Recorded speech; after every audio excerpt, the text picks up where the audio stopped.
अहो काल आम्ही बघत असताना किती वाईट वाटलं. जयला जागा सुद्धा कुठं द्यायची तर ते नेते तिथे ठरवणार.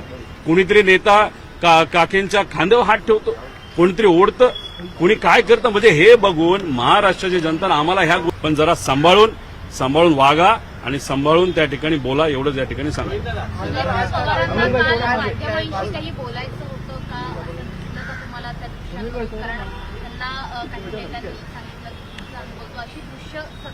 नाही, मी एक तर त्या सगळे भाषणं कुठं ऐकले नाहीत.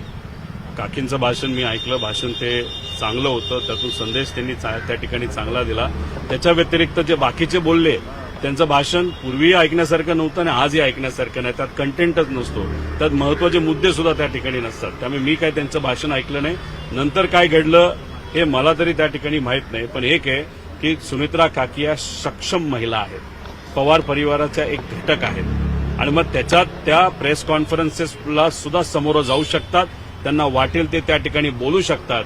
जर कोणाला वाटत असेल की सुमित्रा काकींना आपण कंट्रोल करू शकतो, दादांना कंट्रोल करता येत नव्हतं पण काकींना करता येईल, तर ते भ्रमात आहेत. थोड्या दिवसानंतर नक्कीच कळेल की ताकद काय असते आणि एक नेता कशा पद्धतीने पार्टी तिथं चालवत असतो. त्यामुळे ह्या 4 जे कुठले नेते आहेत त्यांनी थोडंसं सांभाळून राहावा, सांभाळून वागा, एवढंच या ठिकाणी सांगतो.